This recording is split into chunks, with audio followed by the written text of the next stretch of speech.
我已晋升斗帝，即便萧炎出关，照样只能臣服于本地。笑话！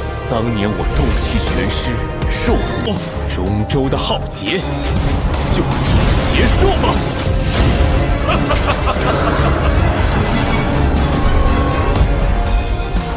Mari kita lanjutkan bocoran pembahasan BTTH, dan seperti biasa bagi teman-teman yang baru bergabung, kalian harus nonton untuk bagian yang sebelumnya, link videonya ada di kolom deskripsi, nanti tinggal diklik maka videonya akan muncul, biar ceritanya lebih nyambung berurutan sampai tamat. Oke, jika sudah mengerti mari kita langsung saja masuk ke video pembahasannya. Bab 716, Bunuh. Bang! Ledakan seperti guntur bergema di langit. Gelombang api tiga warna dan warna hijau tua Douki bercampur satu sama lain di seluruh langit. Akhirnya, mereka bertindak seperti ombak laut yang bergolak saat mereka menyapu ke segala arah. Menyapu gelombang api yang menakutkan ke segala arah mempengaruhi medan pertempuran yang kacau di langit yang jauh. Mereka yang merespon dengan cepat berhasil melarikan diri dari bahaya, tetapi mereka yang sedikit lebih lambat dihantam oleh gelombang api. Segera, dada mereka sepertinya menerima pukulan keras seperti palu dan seteguk darah merah cerah segar yang membawa panas dimuntahkan. Darah dengan cepat menguap di bawah suhu tinggi dari gelombang api. Sinar matahari yang tersebar dari langit juga telah lenyap pada saat ini. Gelombang api empat warna tampak seperti lapisan awan gelap yang menutupi langit di atas Misty Cloud Mountain. Bahkan sinar matahari kesulitan menembus lapisan awan api yang tebal ini. Gelombang api membawa energi menakutkan yang menyapu langit secara horizontal. Dengan pengecualian sejumlah kecil orang, para ahli yang tersisa dengan putus asa turun, takut berakhir dalam keadaan yang menyedihkan jika mereka dinodai oleh gelombang api itu. Keok. Awan merah api menyelimuti langit, memantulkan cahaya merah tua yang terpantul pada banyak wajah tercengang di tanah terbuka. Sesaat kemudian, suara ludah yang ditelan berulang kali terdengar. Tangan gemetar beberapa orang menyeka keringat dingin di dahi mereka. Di depan kekuatan menakutkan ini, yang hampir bisa dibandingkan dengan alam, bahkan menyebabkan para ahli di kelas Doowang merasa sangat kecil dan lemah. Kekuatan semacam ini jauh dari apa yang seseorang dari kelas mereka dapat bersaing. Hai Bodong dan yang lainnya bergegas turun dari langit dan mendarat di atas pohon tinggi. Penampilan mereka agak menyedihkan. Gelombang api energi menakutkan yang menyapu beberapa saat yang lalu telah membuat mereka lengah. Namun, beruntung kekuatan mereka yang sebenarnya cukup besar.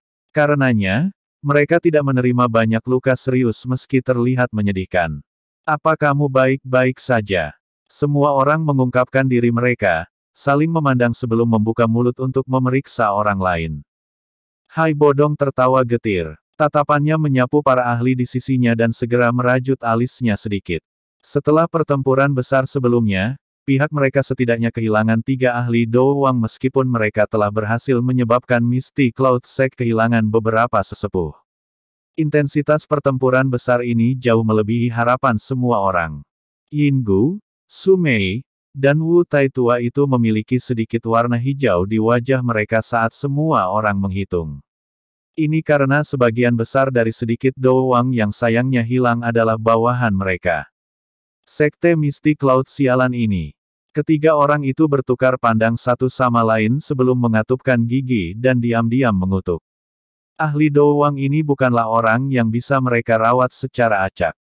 Hilangnya beberapa dari mereka cukup untuk menyebabkan daging mereka merasakan sakit yang luar biasa. Aku ingin tahu bagaimana kabar Xiao Yan. Wajah Lin Yan saat ini agak pucat. Namun, matanya memiliki panas yang tidak biasa di dalam. Dari kelihatannya, pertarungan mereka kali ini mungkin sangat brutal tapi itu sesuai dengan seleranya. Berdasarkan sudut pandangnya, seseorang harus menjalani kehidupan yang penuh dengan stimulasi. Perasaan hemat dari akademi jauh dari mampu memuaskan hati kecanduan pertempurannya. Lin Xiuya dan Liu Qing di sampingnya menggelengkan kepala saat mendengar ini. Wajah keduanya juga tidak terlalu bagus. Masing-masing memiliki beberapa luka di tubuh mereka tetapi ini tidak dianggap terlalu serius. Aku tidak tahu, tapi orang ini benar-benar menyembunyikan banyak kekuatan. Meskipun saya sudah sangat memikirkannya, saya tetap tidak menyangka dia bisa bertarung dengan seorang elit Douzong. Harus diketahui, bahwa kekuatan orang ini hanya berada di puncak kelas doang. Jika masalah di sini harus dikirim kembali ke Akademi Dalam, kemungkinan bahkan penatua pertama Suqian akan sangat terkejut. Kata-kata Lin Xiuya dan Liu Qing mengandung perasaan tidak berdaya. Tampaknya kesulitan mereka melebihi Xiaoyan telah tumbuh dengan jumlah yang tidak terbatas. Saya tidak tahu apakah dia mati atau hidup dalam gelombang api itu. Orang ini bahkan tidak dapat melarikan diri dari beberapa keterampilan Dou yang dia gunakan. Mata seperti permata Ziyan melihat ke arah awan api tebal yang menutupi langit. Dia mengatupkan giginya. Meskipun dia berbicara dengan cara ini, masih ada kekhawatiran di wajah kecilnya. Lin Yan dan yang lainnya mengangkat kepala. Tatapan mereka melihat ke lapisan awan tebal yang secara samar-samar mengungkapkan 3 pancaran warna yang berbeda. Mereka sedikit mengernyit dan merasa agak tidak nyaman di dalam hati mereka. Lawan yang dihadapi orang ini adalah elit sejati Douzong. Selama waktu Hai Bodong dan yang lainnya berkumpul bersama, sesepuh dari Misty Cloud Sect juga muncul di panggung pernikahan di lapangan terbuka. Mereka saling memandang penampilan menyedihkan satu sama lain dan wajah mereka menjadi jauh lebih buruk ketika mereka menemukan bahwa mereka kehilangan 1/4 dari orang yang hadir sebelum pertarungan. Yun Yun, yang berada di sekitar panggung pernikahan, merasakan hatinya tenggelam dengan hebat ketika dia melihat berkurangnya jumlah sesepuh Misty Cloud Sekte yang muncul. Sungguh tidak terduga bahwa kerugian Misty Cloud Sect akan menjadi separah ini. Selain itu, tidak ada yang tahu apakah Yun San masih hidup di dalam awan api di langit. Meskipun semua orang tahu kekuatan besar dari seorang elit Douzong, semua orang dengan jelas merasakan energi menakutkan seperti apa yang terkandung dalam 3 teratai api berwarna yang telah dilepaskan Xiaoyan. Oleh karena itu, meskipun mereka sangat jelas tentang kekuatan Yun San, mereka masih dipenuhi ketidakpastian. Semua sesepuh menunjukkan wajah yang sama tidak pasti saat mereka mengangkat kepala dan melihat ke langit. Sesaat kemudian, mereka bertukar pandang satu sama lain dan tanpa sadar menatap Yun Yun di bawah. Meskipun Yun Yun telah dicopot dari posisinya sebagai pemimpin sekte selama beberapa tahun ini, dia masih seseorang yang telah menjadi pemimpin sekte untuk waktu yang lama. Oleh karena itu, reputasi Yun Yun dalam Misty Cloud Sect setidaknya bisa menjadi yang kedua meskipun tidak sebanding dengan Yun San. Sekarang tidak pasti apakah Yun San hidup atau mati, sesepuh ini secara alami menganggap Yun Yun sebagai orang yang bertanggung jawab. Yun Yun tidak peduli dengan tatapan semua sesepuh. Dia jelas tahu situasi berbahaya seperti apa yang dihadapi Misty Cloud Sekte saat ini. Tidak berlebihan untuk mengatakan bahwa itu adalah situasi bertahan hidup atau mati. Bang! Sementara semua orang telah mengarahkan pandangan mereka ke awan api dengan ketebalan yang tidak diketahui di langit, bagian dari awan api tiba-tiba mulai berfluktuasi secara intens. 2 sosok manusia segera bergegas maju dengan satu di depan dan satu lagi di belakang. Kedua sosok manusia, yang tiba-tiba muncul, secara alami menarik semua mata yang hadir saat mereka melakukannya. Namun, setelah semua orang melihat dengan jelas, mereka menyadari bahwa keduanya bukanlah Xiaoyan dan Yun San tetapi pelindung Wu dan Yao Lao.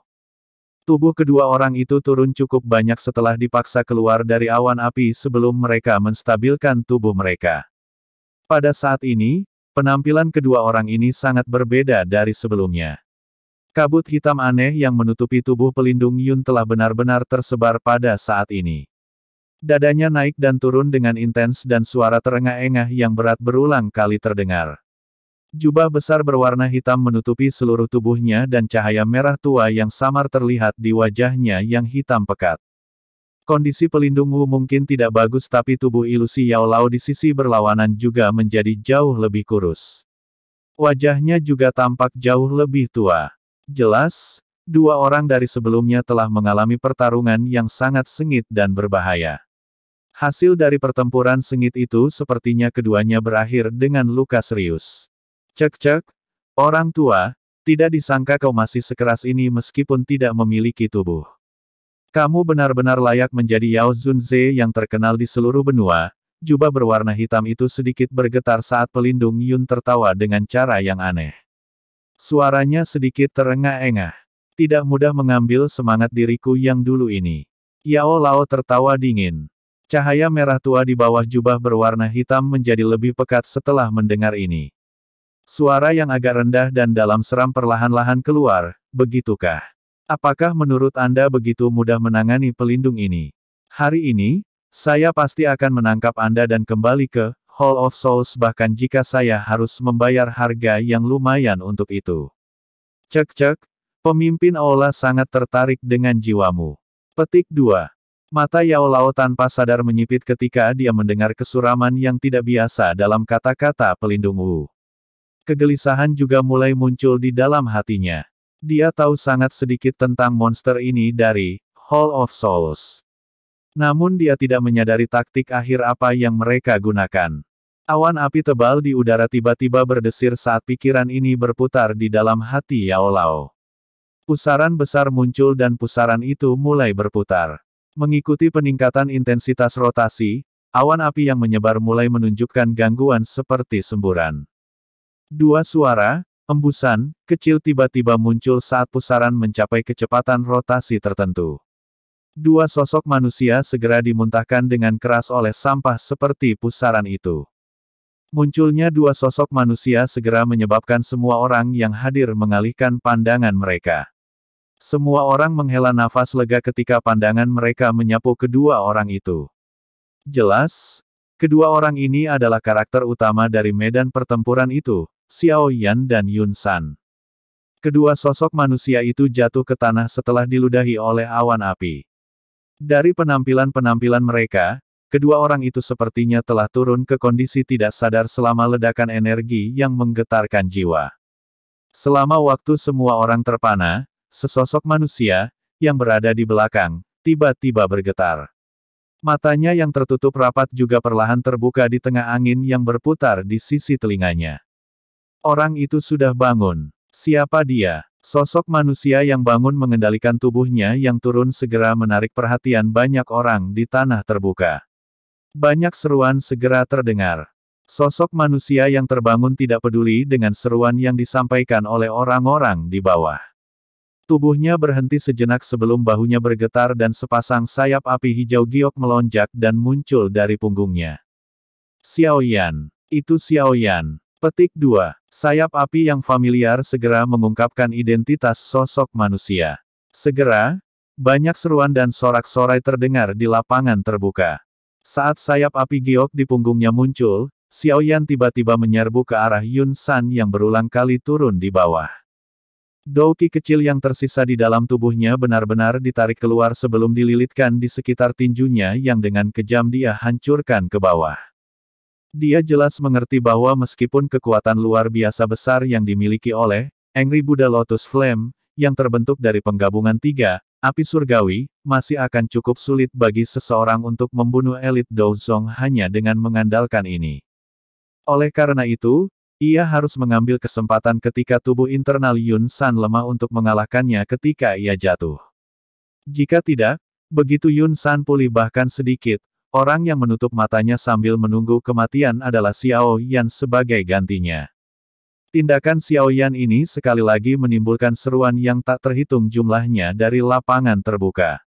Siapapun tahu bahwa pertahanan Yun San berada pada titik terlemah saat ini.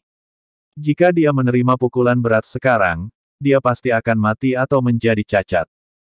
Xiao Yan dengan cepat bergegas ke depan Yun San di bawah tatapan mata yang tak terhitung jumlahnya yang dipenuhi dengan keterkejutan dan kegembiraan yang liar. Pada saat ini, yang terakhir mampu membuka matanya dan memiliki kesadaran. Oleh karena itu, teror akhirnya tanpa sadar menyebar dari hatinya saat melihat senyum buas dan niat membunuh yang muncul di wajah Xiao Yan. Dia bisa merasakan bahwa jika Xiao Yan benar-benar menggunakan gerakan membunuh pada saat ini, akhirnya. Senyum sinis di sudut mulut Xiao Yan juga semakin lebar saat dia melihat keterkejutan dan teror yang melonjak di wajah Yun San. Suara lemah dikirim ke telinga Yun San. Anjing tua, aku sudah mengatakan saat itu bahwa aku pasti akan membuatmu menyesal telah mengizinkanku melarikan diri pada nafas terakhirku. Xiao Yan telah mengingat hutang ini selama 3 tahun. Hari ini, aku akan membalas semuanya untukmu. Oke teman-teman semua, mungkin cukup sekian dulu alur cerita BTTH, nanti kita lanjutkan alur ceritanya kembali. Yang belum subscribe dan follow silahkan teman-teman aktifkan dulu agar tidak ketinggalan alur cerita BTTH dari awal sampai akhir di versi novel original ini. See you next video.